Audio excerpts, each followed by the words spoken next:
¿El Quijote está loco o no está loco? Todo el mundo dice que Don Quijote está loco, pero ¿y si no? ¿Y si Cervantes diseñó un juego para que la novela siguiera viva 4 siglos después? Hoy te enseño 5 pruebas que pueden cambiar cómo lees el Quijote para siempre. ¿El Quijote está loco o no está loco? Esta es la pregunta esencial del Quijote, que igual nos lo parece, quiero decir. Todo el mundo sabe que Don Quijote está loco. Pero ¿y si eso fuese una conclusión apresurada y en realidad Cervantes utilizó una técnica narrativa maravillosa para que su obra siguiese viva siglos después?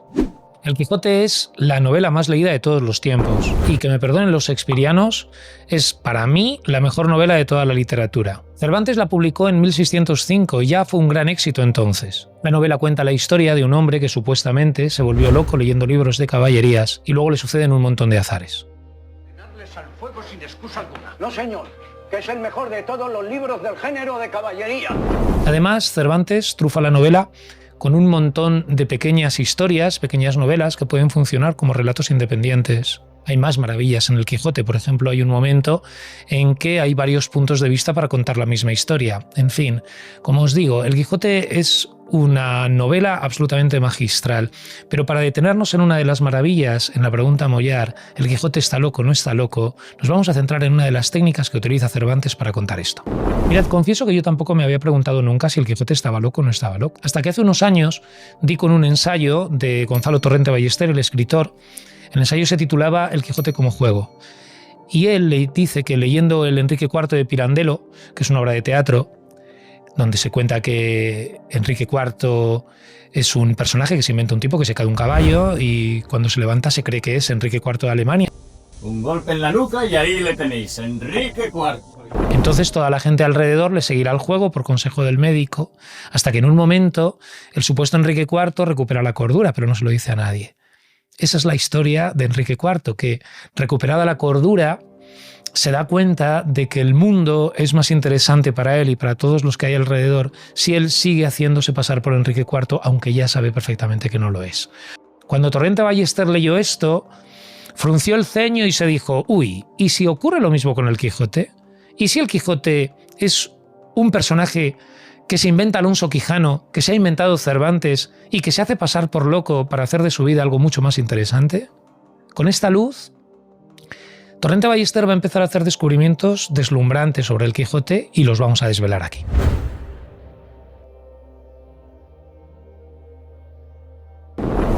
Siempre se ha visto el Quijote como una parodia de los libros de caballerías, y es así. Cervantes utiliza la degradación de los elementos caballerescos de tal manera que el espacio, el tiempo, los personajes o las aventuras, que en los libros de caballería son extraordinarios, aquí son vulgares, casi groseros. Pero como nos dice Torrente Ballester, esa parodia se ha evaporado. Ya no hay referencia, nadie conoce los libros de caballería, nadie ha leído el Amadís de Gaula, y entonces no podemos reírnos de una parodia si no tenemos el referente. Pero la comicidad persiste. ¿Por qué? Pues porque, como dice Torrente Ballester, hay por debajo un juego más profundo que está operando para que nosotros podamos divertirnos todavía con el Quijote. ¿Y quiénes juegan? Pues el primero, Don Quijote. Porque él no es un simple loco que confunde molinos con gigantes. Es un hombre que juega a ser otro. Don Quijote es una creación de Alonso Quijano. Y además, aquí va la clave. Él sabe perfectamente que está jugando. Quiero decir, Alonso Quijano. No es un loco unidimensional como a veces lo pinta el narrador. Su conducta es consciente. El Quijote, o mejor dicho, Alonso Quijano, necesita crear un mundo idóneo para la acción que busca. Es decir, Don Quijote es Alonso Quijano más la máscara. Su verdadero quijotismo es crear, mediante palabras, la realidad idónea para su personaje.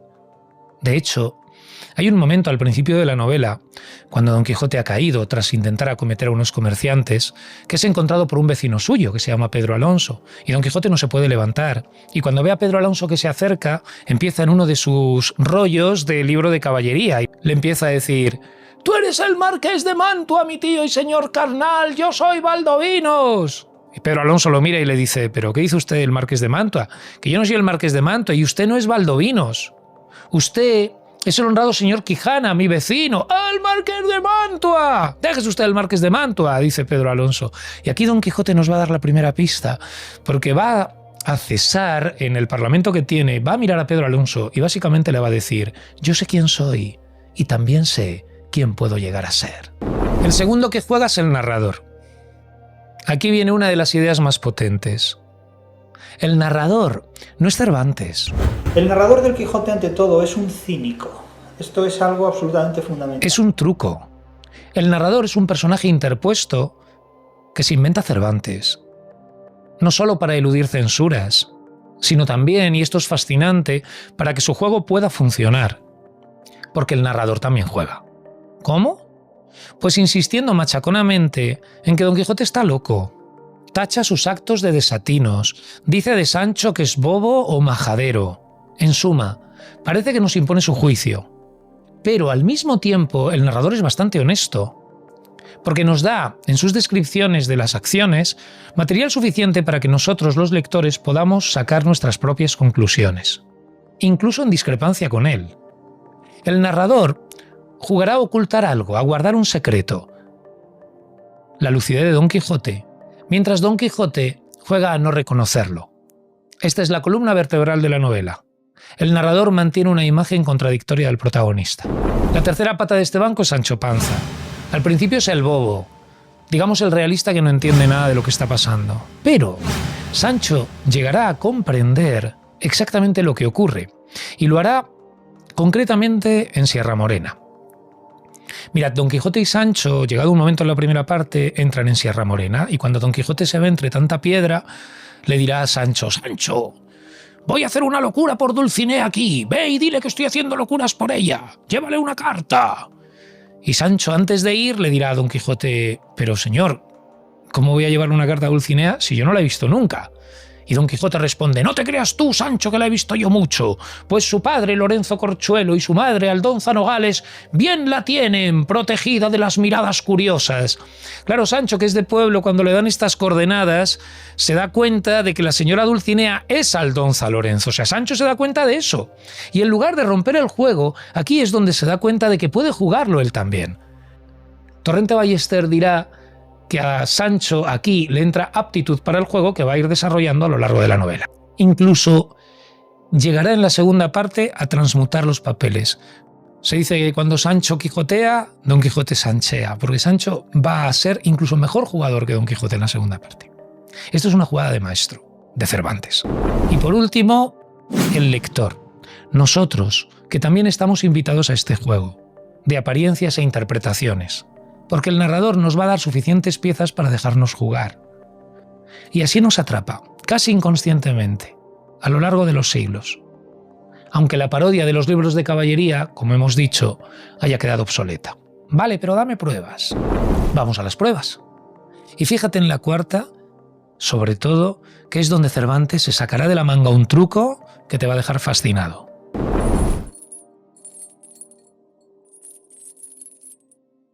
La primera venta y la doña. En la primera salida, en eso que se llama el Proto Quijote, Don Quijote va a llegar a una venta. Y tras ser armado caballero por el ventero, aparecerán dos mozas, dicen de las del partido, vamos, que son Y Don Quijote, después de ser ayudado por ellas, querrá saber su nombre. Y ellas le dirán que se llaman la Tolosa y la Molinera. Y entonces Don Quijote les dirá que no se llamen la Tolosa y la Molinera, que se pongan el Doña, que a partir de entonces sean Doña Tolosa y Doña Molinera. ¿Qué es lo que ha pasado aquí? Pues que en este punto Don Quijote va a salir de su plano fantasioso para instalarse momentáneamente en la realidad. Es decir, él sabe perfectamente que no hay tal castillo ni tales castellanas, y que estas mujeres son lo que son, pero también sabe que si ellas añaden el Doña, pueden entrar en su juego. Es un acto de ternura, de invitación de Don Quijote a estas dos mujeres a entrar en el juego que a él le está divirtiendo tanto. Es irónico y es tierno, porque él sabe que es cuestión simplemente de ponerse un don delante para dejar de ser lo que uno es y abrir el campo hacia otra cosa. Este acto, deliberado y consciente, demuestra que Don Quijote mantiene una conciencia plena de la realidad. Recordad, yo sé quién soy.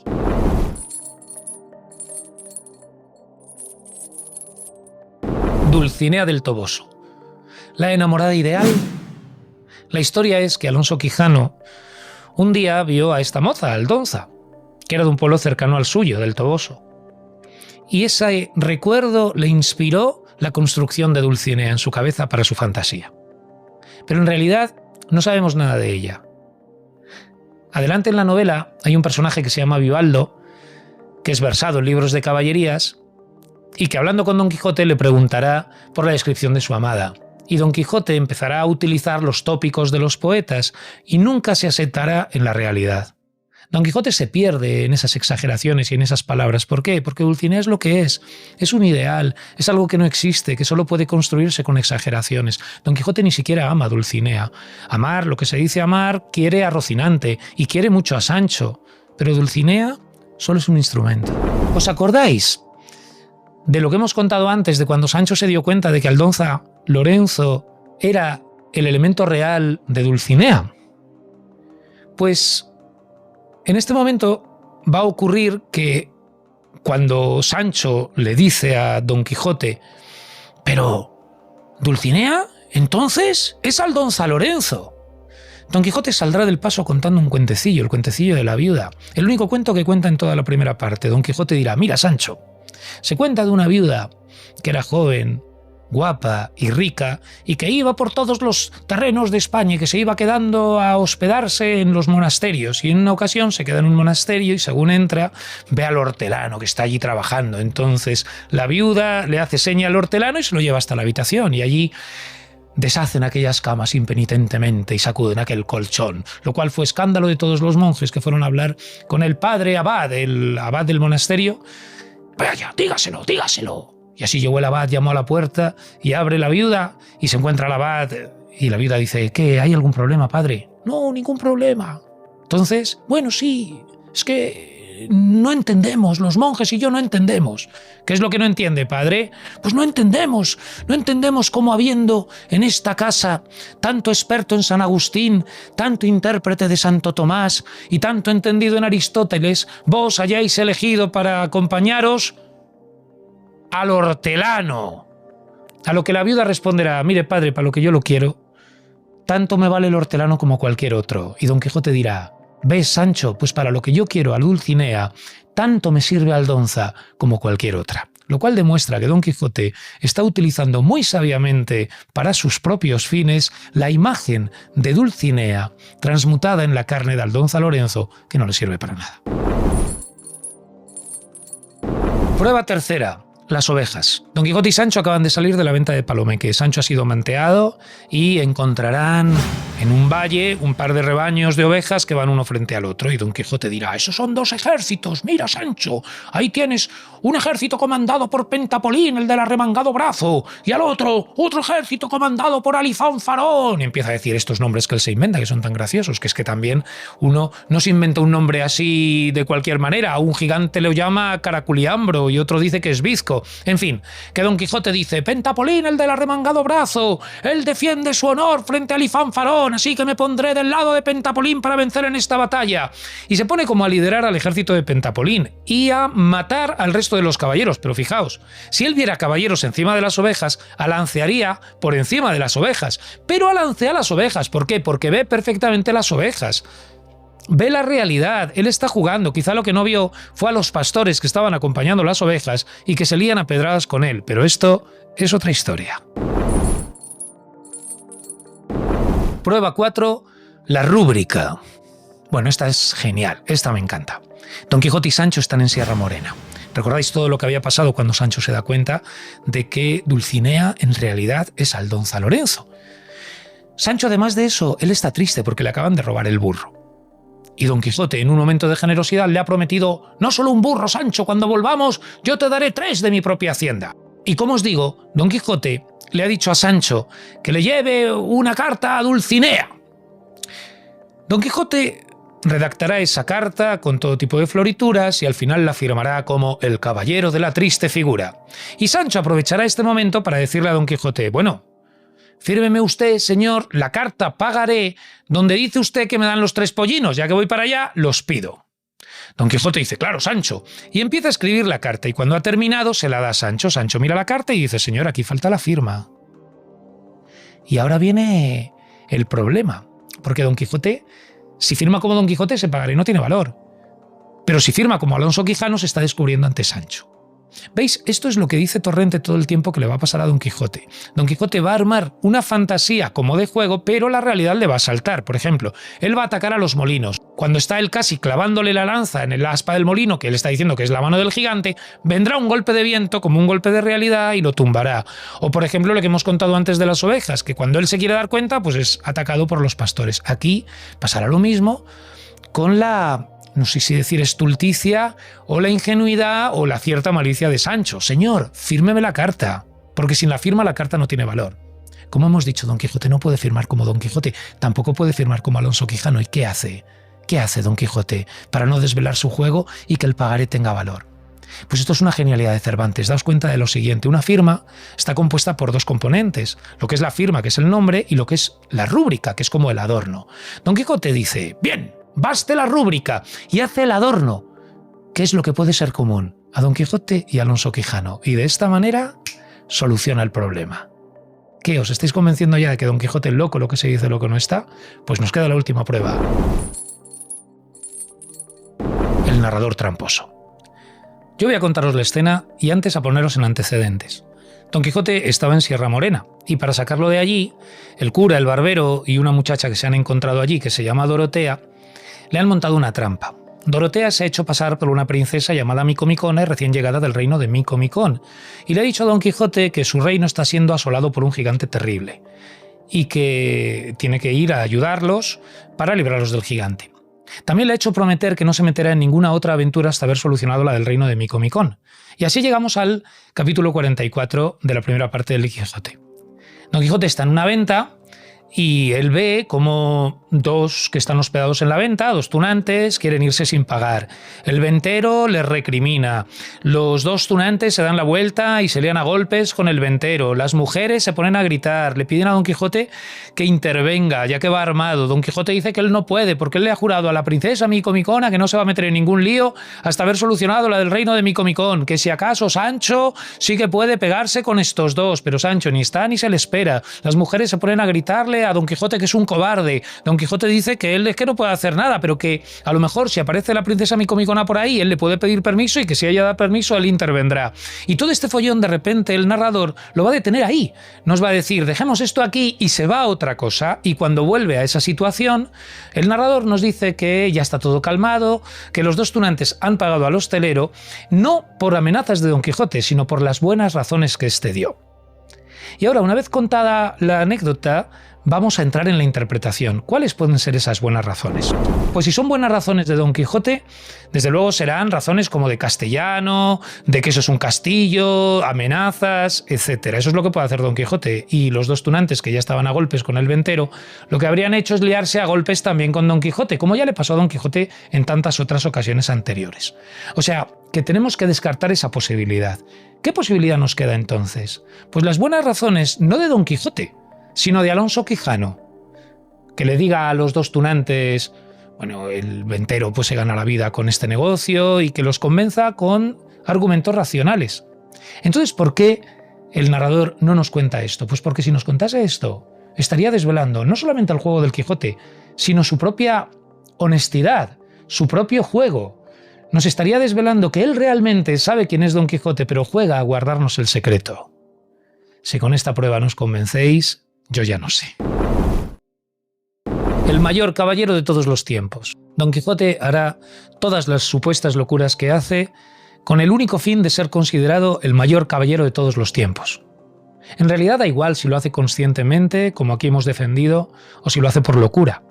El caso es que a día de hoy, 400 años después, es evidente que lo ha conseguido. El Quijote es, sin lugar a dudas, la novela más importante de la literatura universal. Es el libro más leído de la historia. Y en todas partes lo reconocen. En realidad ha ocurrido como él mismo profetizó, cuando lo encontró su vecino, caído, y trataba de hacerlo entrar en razón.